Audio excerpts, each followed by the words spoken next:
Assalamualaikum warahmatullahi wabarakatuh. Kembali lagi ke my YouTube channel EJL Farm, yang dimana pada pertemuan kali ini kawan-kawan, seperti biasa kita akan update mengenai budidaya tanaman kangkung yang kita budidayakan selama ini.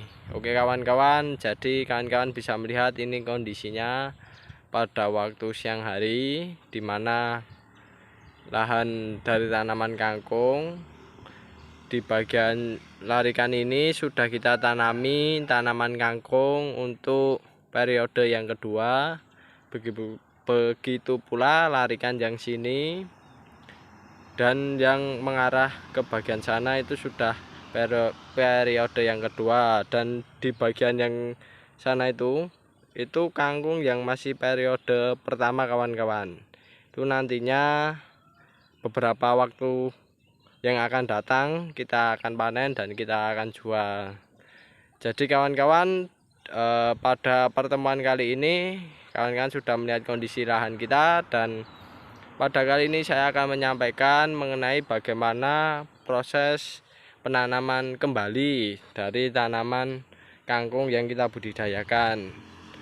Jadi dalam budidaya tanaman kangkung ini kawan-kawan, sebenarnya proses penanaman kembalinya itu tidak terlalu sulit dan juga tidak terlalu mudah. Yang jelas sedengan lah, pas-pasan kerjanya itu kawan-kawan. Jadi dalam proses penanaman yang kedua ini ada beberapa hal dalam melakukan proses penanaman yang harus diperhatikan. Hal yang perlu kita perhatikan dalam penanaman tahap kedua ini, yang pertama adalah pembersihan gulma. Biasanya tanaman yang sudah kita tanam itu, tanaman kangkung itu biasanya disertai gulma di bagian celah-celahnya kawan-kawan, semacam ini. Jadi celah-celah tanaman kangkung ini kan ada gulma-gulmanya itu kan merugikan. Jadi dalam proses penanaman yang kedua itu kita harus membersihkan gulma terlebih dahulu, terutama pada bagian samping-sampingnya. Nah, kayak gini kan, bagian samping-sampingnya kayak gini perlu kita bersihkan. Itu pembersihannya kita bisa menggunakan alat yang semacam modelnya itu kayak arit. Kayak arit itu biasanya orang sini menyebutnya dengan susuk, dimana nantinya bagian tanah itu kita dorong, kita potong gulma-gulmanya tersebut agar gulma tersebut tidak tumbuh, dan kita balikan. Nah ini setelah lahan yang kita susuk itu biasanya kita balikan atau taruh di sampingnya. Ini kondisi rumput yang mati, padahal ini dulunya di bagian sini banyak sekali kawan-kawan. Ini sudah berkurang, walaupun masih ada beberapa yang tumbuh kawan-kawan. Ini kita susuk menggunakan alat susuk itu sendiri dengan menggunakan bagian depannya. Ya bentuknya hampir sama kayak arit tapi berbeda kawan-kawan, semacam itu. Itu hal pertama yang kita lakukan. Baru hal yang kedua yang kita lakukan adalah melakukan penggemburan tanah pada lahan yang akan ditanami tanaman kangkung untuk periode yang kedua. Itu penggemburan itu dilakukan tujuannya untuk menghilangkan gulma-gulma dan menjadikan tanah itu dalam kondisi gembur. Nah, tanaman kangkung ini sebenarnya menginginkan kondisi lahannya gembur, tidak terlalu padat kawan-kawan. Kalau kondisinya terlalu padat, nantinya pertumbuhannya ya agak sulit, semacam itu. Maka adanya hal semacam itu, kita melakukannya proses penggemburan, di mana proses penggemburan itu nantinya berefek pada tanah-tanah ini, yang menjadikan tanah ini remah. Alat yang bisa kita gunakan untuk lahan semacam saya kayak gini, lahan kangkung kecil-kecilan kayak gini, itu bisa menggunakan koret kawan-kawan. Mungkin kalau untuk lahan yang cukup besar, kawan-kawan bisa menggunakan traktor, tapi kalau lahan kami masih lahan kecil ya kita menggunakan koret. Itu proses penggemburan. Setelah proses penggemburan itu selesai, barulah kita buat larik-larikan semacam ini yang nantinya untuk ditanami benih-benih tanaman kangkung itu sendiri kawan-kawan. Itu kita larik-larik benih-benih semacam itu. Mohon maaf, tanahnya itu kita larik-larik semacam ini setelah dilakukan proses penggemburan. Nah, yang jelas agar nantinya proses pemanenan dan penyebaran benihnya itu bisa merata kawan-kawan. Tidak terlalu banyak yang disebar dan tidak terlalu sedikit pula, dan hasilnya bisa maksimal semacam itu. Ini juga berpengaruh pada hasil kawan-kawan. Nah, kita buat larikan, jaraknya antara larikan satu dengan larikan yang satunya itu kurang lebih segini kan, 1 kilan. Kalau ukurannya jarak antara larikan itu kecil, itu biasanya kangkungnya agak lebih kecil kawan-kawan. Tapi kalau menurut saya jarak 1 kilan ini sudah cukup lah untuk tanaman kangkung, karena hasilnya itu tidak terlalu kecil juga dan tidak terlalu besar, sesuai lah dengan keinginan pasar semacam itu. Itu selama kita melakukan proses budidaya tanaman kangkung ya kawan-kawan. Nah, itu kita buat larikan dengan menggunakan alat koret juga semacam itu. Lalu setelah kita larik, barulah dilarikan itu kita taburi benih dengan disebar sesuai arah larikannya, dan bagian atasnya itu kita tutupi dengan menggunakan pupuk kandang kawan-kawan. Nah, ini lebih jelasnya. Nah, jadi kayak gini kawan-kawan.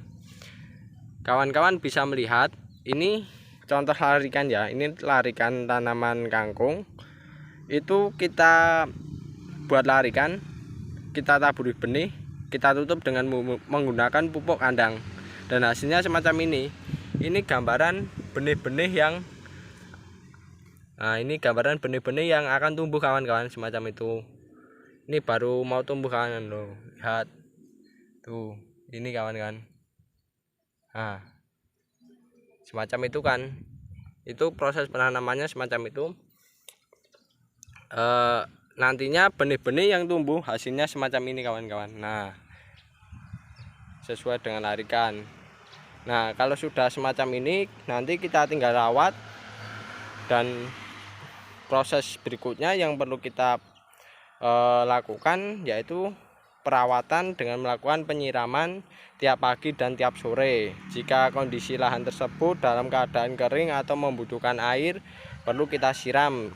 Akan tetapi kalau lahan tersebut tidak membutuhkan air alias basah, ya tidak perlu kita siram. Yang terpenting kawan-kawan bisa mengira-ngira bahwasanya benih tersebut bisa tumbuh untuk mengeluarkan daun lembaga terlebih dahulu semacam itu.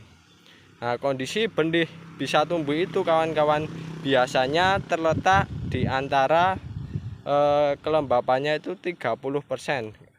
Kandungan air pada tanahnya itu 30%. Mohon maaf, kandungan air yang bisa tersedia untuk benihnya itu kurang lebih 30% lah semacam itu. Yang jelas kalau pengen kawan-kawan lebih enaknya itu disiram tiap pagi dan tiap sore semacam itu, asalkan kondisi lahannya tidak basah atau tergenang semacam itu kawan-kawan. Kalau basah ya biasanya sudah cukup, nggak perlu disiram, nanti akan tumbuh dengan sendirinya. Itulah proses-proses penanaman kawan-kawan dalam periode selanjutnya, di mana periode kedua. Nah, kalau periode pertama itu biasanya kan lahannya pupuknya disebar dulu, diolah, baru ditanam, baru kita berikan pupuk. Nah, kalau periode kedua ini juga kita berikan pupuk, tapi lebih terfokuskan kepada larikan atau nantinya calon tempat untuk benih tersebut tumbuh menjadi tanaman yang siap konsumsi semacam itu kawan-kawan. Ini bahan yang kita gunakan sebagai pupuk dari tanaman kangkung ini adalah bahan yang berasal dari pupuk kandang kelinci kawan-kawan, terutama fesesnya. Kalau orang Jawa itu biasa menyebutnya dengan intil, semacam itu. Nah, kawan-kawan bisa melihat ini kebanyakan laringan ini sudah mulai pada tumbuh, sini pada tumbuh, situ pada tumbuh, dan sini ini baru mulai akan tumbuh kawan-kawan. Dan bagian sini baru saya tanam, belum lama. Nantinya ini perawatannya perlu penyiraman secara terus-menerus karena musim ini musim kemarau, dimana membutuhkan banyak air. Dan di selang-selang itu kawan-kawan, itu kita tanami tanaman kemangi kawan-kawan. Nanti kemanginya juga kita jual semacam itu. Kalau ini baru pertama kali ya kawan-kawan, jadi belum rimbun kemanginya semacam itu. Oke kawan-kawan, mungkin itu saja yang bisa saya sampaikan. Yang jelas proses penanamannya semacam itu. Yang terpenting dan yang utama, kawan-kawan dalam proses penanaman kembali tanaman kangkung itu, kawan-kawan bisa memperhatikan sisi pentingnya, yaitu adalah kegemburan tanah itu sendiri. Lalu di sisi lain kandungan unsur hara pada tanah itu sendiri, yang dimana bisa kita berikan dengan menggunakan pupuk kandang semacam itu. Oke kawan-kawan, mungkin itu saja yang bisa saya sampaikan. Kurang lebihnya mohon maaf, ada kekurangan kesalahan mohon dimaafkan. Dan ambil sisi positifnya ya kawan-kawan. Pastikan kawan-kawan menanamnya bisa bagus dan hasilnya bisa maksimal. Sekian, terima kasih. Wassalamualaikum warahmatullahi wabarakatuh.